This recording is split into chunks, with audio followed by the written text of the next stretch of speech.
안녕하세요. 오늘도 파인 부동산 멘토를 찾아주셔서 감사드립니다.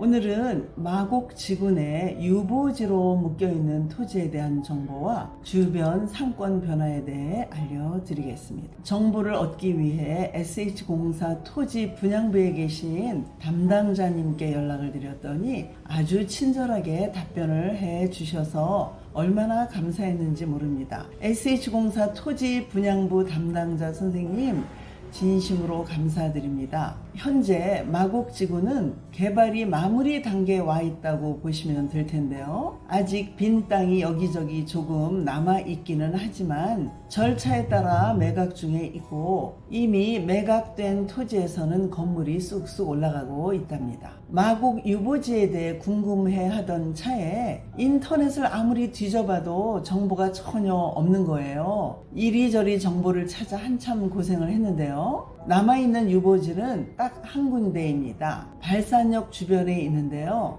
약 25,712평이며 아직 발표된 정보는 없습니다. 한간에서는 아파트가 들어온다고 설왕설래하기도 하지만 제가 오늘 서울시에 문의한 결과 아파트는 들어올 수가 없는 곳이라고 합니다. 마곡은 산업단지로 개발 중이라 그에 맞는 개발을 할 거라고 답변을 하셨습니다. 현재 진행 상황을 여쭤보니 지금 검토 중인데 정확한 시기는 말씀하시기가 곤란하다고 하시네요. 25,000평이면 대지 면적 500평에 건폐율을 60%로 계산한다면 건물 바닥 면적이 300평이 되는데요. 이런 건물 50개 정도가 들어온다고 보시면 됩니다. 예로 들면 제가 있는 우성 SB타워가 바닥 면적이 약 376평인데요. 우리 건물 같은 규모의 회사 70개가 들어온다고 보시면 될 것 같습니다. 우리가 살고 있는 동네에서 보자면 1층에 점포가 대여섯 개 있는 건물에 바닥 면적이 대략 100평 내라고 보시면 되니까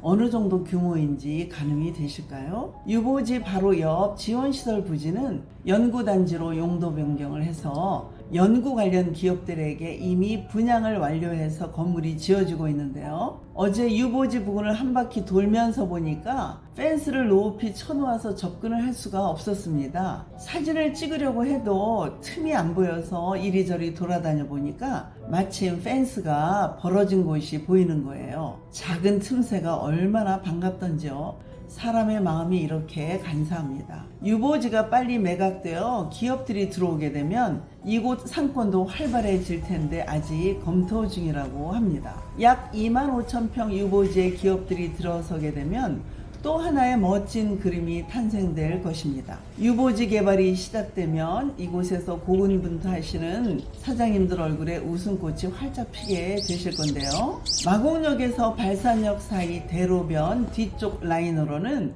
여러 개의 연구단지 블록이 길게 이어집니다. 많은 R&D 기업들이 이미 입주를 마친 상태인데요. 그런데 아직 숫자가 많지 않아서인지 이쪽 상권은 조금 미미하기만 하네요. 저 위에 보이는 파인스퀘어 1차는 이 근방에서 제일 큰 건물인데요.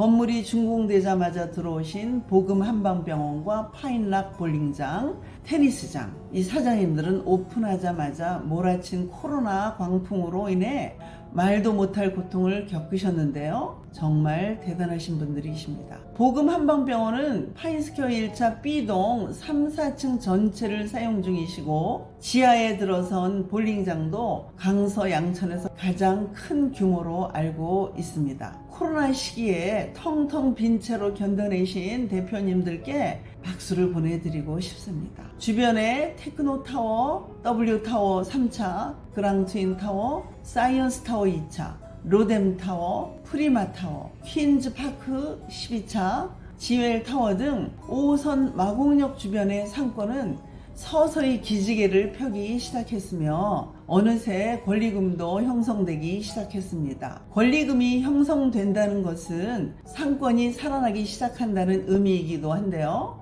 하지만 아직은 미국발 금리 인상으로 인해 고생이 많으신 마곡 투자자분들의 고통도 크지만 자영업자분들도 경기가 살아나질 않으니까 힘든 시기를 견디고 계십니다. 이제 조금씩 좋은 모습이 보이니까 얼마나 감사한지 모릅니다. 어서 빨리 마곡 유보지 개발 계획이 발표가 났으면 좋겠는데요. 아직 검토 중이라고 하시니 답답하기만 합니다. 관련 기업체들도 유심히 살펴보시다가 좋은 가격에 낙찰 받으셔서 마곡에서 원대한 꿈을 이루시기를 기원합니다. 그런데 유보지 땅을 분양받으시려면 그 정부에서 제시하는 가이드라인에 맞추셔야 됩니다. IT, BT, GT라든가 R&D 산업에 관련된 업종만 마곡지구에 들어오실 수가 있습니다. SH서울주택공사 홈페이지에 들어가셔서 맨 위에 있는 메뉴들을 쭉 보시면 SH 소식이라는 게 보이실 거예요. 거기를 클릭하시고 하단 메뉴에서 토지를 클릭하시면 해당 사이트로 들어가실 수 있는데요. 거기에 가셔서 마곡 관련 자료를 찾으시면 마곡 개발 전반에 대한 모든 이력을 찾아보실 수 있으십니다. 저도 이번에 자료를 찾으면서 마곡 역사를 들여다보니 정말 재미있더라고요. 제가 생각했던 어느 건물에 토지 분양가는 생각보다 너무 쌌고 또 어느 곳은 너무 비싸서 깜짝 놀라기도 했는데요. 오래된 정보도 다 공유되니까 정말 많은 도움이 되었습니다. 토지 낙찰가도 가만히 들여다보니까 SH공사에서 제시한 그 가이드라인에 2배 내지 2.5배 정도의 낙찰된 경우가 많았습니다. 그리고 유찰된 경우도 허다해서 깜짝 놀랐는데요. 그동안 마곡에서는 분양을 시작했다 하면 완판 행진을 계속 했었기 때문에 토지가 유찰된다는 건 상상도 못했거든요. 그리고 이건 통계 자료니까 이대로 적용하시면 절대 안 됩니다. 경쟁 입찰이다 보니까 엄청 싸게 분양된 곳도 또 비싸게 분양된 곳도 있습니다. 아는 것이 힘입니다. 시청해 주셔서 감사드립니다. 오늘도 좋은 날 되세요.